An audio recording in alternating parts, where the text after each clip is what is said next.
اعوذ باللہ من الشیطان اللعین الرجیم بسم اللہ الرحمن الرحیم اللہم وفقنا لما تحب وترضى واجعل عاقبۃ امورنا خیرا ولا تکلنا الی انفسنا طرفۃ عین ابدا۔ ایک عنوان جو اس کانفرنس کا اور اس پروگرام کا ہے اس کے متعلق چند عرائض طالب علمانہ آپ کی خدمت میں عرض کرنے ہیں، کیونکہ وقت بھی نہیں ہے، اور عرض کیا آپ کی خدمت میں کہ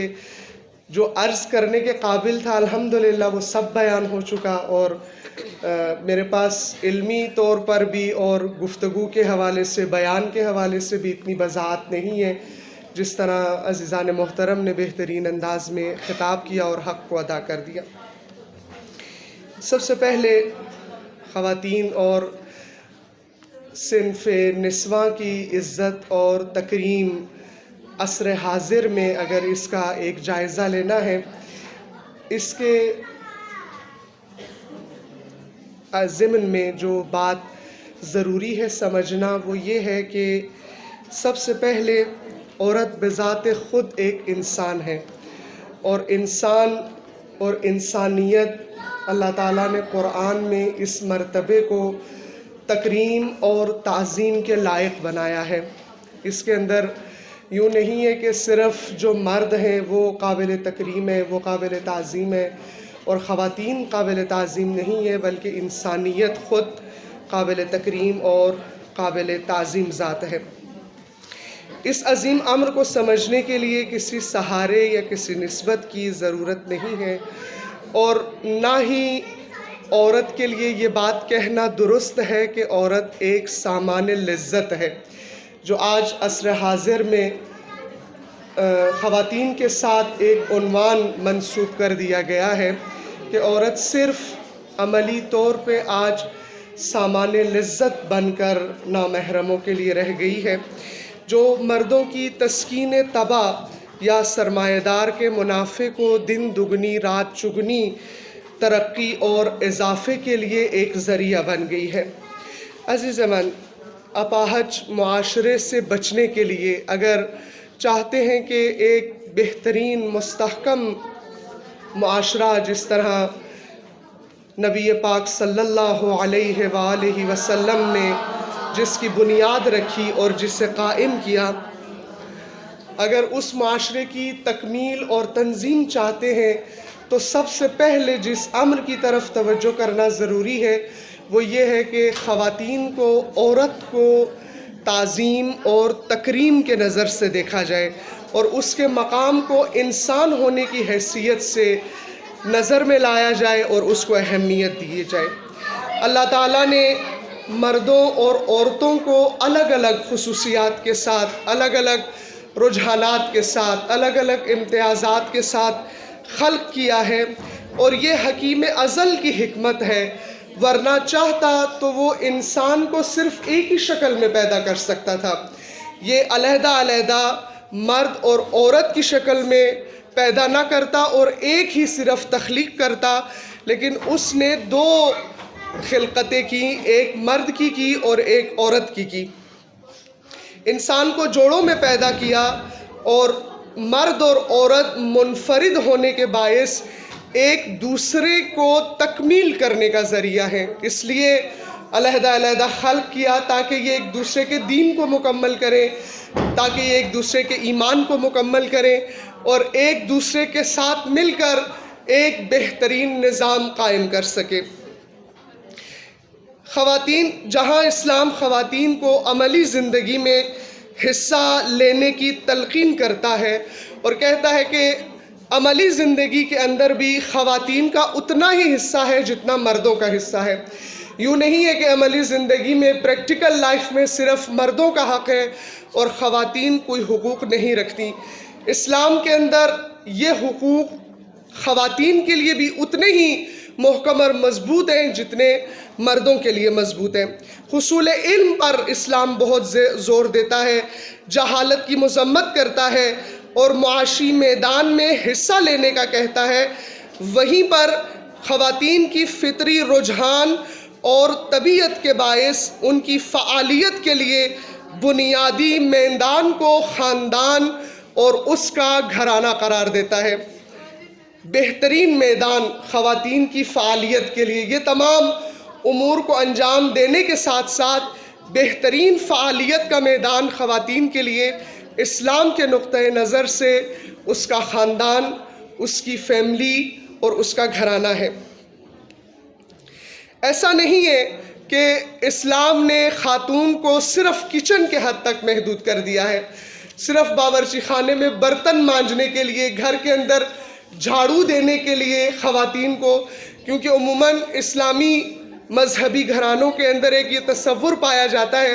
کہ شاید عورت صرف اور صرف ایک کنیز کی حیثیت رکھتی ہے، وہ ایک باندی ہے، وہ ایک غلام ہے، جس کا کام ہے، اگر بہو بیاہ کے لے کر آئے ہیں تو اب اس کا کام ہے کہ گھر کے سارے امور یہ انجام دے، یہ کام کرے، یہ برتن دھوئے، یہ جھاڑو لگائے، سارے گھر کے کام اس کے سپرد ہیں۔ نہ، ایسا نہیں ہے عزیز من۔ فقہ اسلامی کا آپ مطالعہ کریں، فقہ اسلامی کے اندر مشخص شرائط کے ساتھ حتیٰ عورت گھر کے کاموں کے لیے حتیٰ دودھ پلانے کا معاوضہ بھی طلب کر سکتی ہے۔ بس یوں نہیں ہے کہ اسلام نے خواتین کو اس طرح باندھی اور غلام کا ایک نظریہ دیا ہے کہ عورت گھر کے اندر ایک غلام، جس طرح آج پاکستانی معاشرے کے اندر خواتین کو جس نظر سے دیکھا جاتا ہے، جس ثانوی نظریے سے دیکھا جاتا ہے، کیوں؟ اس لیے کہ ہمارا معاشرہ نہایت افسوس کے ساتھ مرد سالار معاشرہ ہے۔ مرد سالار معاشرے کے اندر خوبیاں بھی ہیں اور مرد سالار معاشرے کے اندر کمزوریاں بھی ہیں۔ مرد سالار معاشرے کے اندر جہاں پر خواتین کو تحفظ ملتا ہے، وہاں پر خواتین ثانوی حیثیت رکھتی ہیں۔ عموماً عورتوں کو اہم امور میں شامل نہیں کرتے، فیصلوں میں شامل نہیں کرتے، اہم کام میں شامل نہیں کرتے اور ان کو حاشیے کے اندر رکھتے ہیں۔ اور اس طرح کی سوچ اور اس طرح کا ماحول خود خواتین نے بھی اپنے لیے قبول کر لیا ہے کہ شاید میں بنی ہی اس لیے ہوں کہ مجھے حاشیے میں رہنا ہے، میں بنی ہی اس لیے ہوں کہ مجھے سائٹ پہ رہنا ہے، مجھے جھاڑو دینا ہے، مجھے صرف گھر کے کام کرنے، جبکہ اللہ تعالیٰ نے توانائی کے لحاظ سے خواتین کو کئی زیادہ مردوں سے طاقتور بنایا ہے۔ لیکن مرد سالار معاشرے کے اندر خواتین کی ذہن کو، ان کی سوچ کو محدود اور پابند کر دیا جاتا ہے، اور جب ہماری سوچ، ہمارا ارادہ محدود اور پابند ہو جائے اور چھوٹا ہو جائے، وہاں پر توانائیاں بھی محدود ہو جاتی ہیں۔ خواتین بہت بڑے بڑے کارنامے، اعلیٰ کارنامے تاریخ اسلام میں خواتین نے انجام دیے، جس طرح ابھی گفتگو ہوئی، سب نے اس نقطے کی طرف اشارہ بھی کیا۔ کربلا کے اندر خواتین کا کردار، ہر امام علیہ السلام کے ساتھ خواتین کا کردار، انقلاب اسلامی کے اندر خواتین کا کردار، امام خمینی نے بہت واضح طریقے سے بتا دیا کہ جس معاشرے کے اندر خواتین صف اول میں ہوں، دفاع کرنے کے لیے، ملک کی حمایت کرنے کے لیے، اسلام کے بچاؤ کے لیے، اس معاشرے کو، اس قوم کو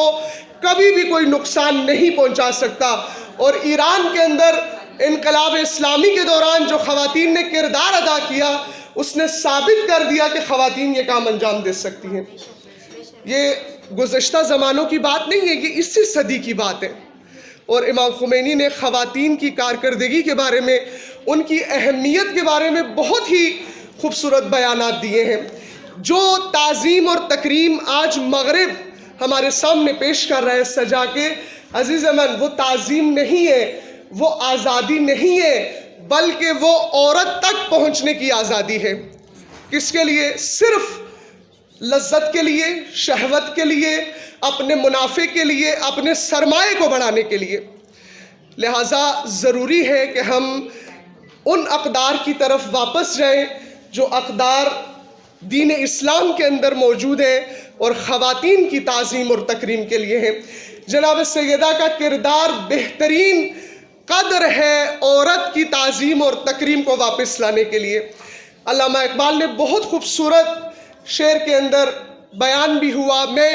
تبرکاً اس مجلس میں، اس محفل میں یہ علامہ اقبال کا شعر پڑھوں گی اور اپنے عرائض کو تمام کروں گی، جس میں علامہ اقبال نے بہت خوبصورتی سے فرمایا: اگر پھندی ز درویشی پذیری، اپنے آپ کو درویش کہتے ہیں اور کہتے ہیں اگر درویش سے ایک نصیحت سن لو، ایک بات درویش کی مان لو، اگر پھندی ز درویشی پذیری، ہزار امت بمیرد تو نمیری۔ اگر ایک نصیحت سننی ہے تو وہ نصیحت یہ ہے کہ یہ نصیحت اگر قبول کر لو، سن لو، اس کا نتیجہ یہ ہوگا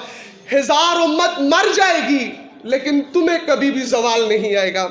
اب وہ نصیحت کیا ہے؟ بطولی باش۔ نصیحت یہ ہے کہ بطول بن جاؤ، اپنے زمانے میں، اپنے دور حاضر میں، اپنے عصر میں بطول بن جاؤ۔ کیا کرو؟ بطولی باش و پنہا شو از این عصر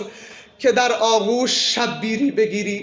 اگر بطول بنو گی اور یہ جو تمہارے لیے فساد اور جال بچھایا گیا ہے اس سے تم اپنے آپ کو بچا لوگی، نتیجہ کیا ہوگا؟ علامہ اقبال کو اتنا وعدہ خدا پہ اور جناب سیدہ اور رسول خدا کے وعدے پہ یقین ہے کہ کہتے ہیں اگر یہ کام تم نے کر لیا، تم بطول بن گئی، تو اللہ کا وعدہ ہے تمہارے گود میں بھی ایک شبیر خدا عطا کرے گا،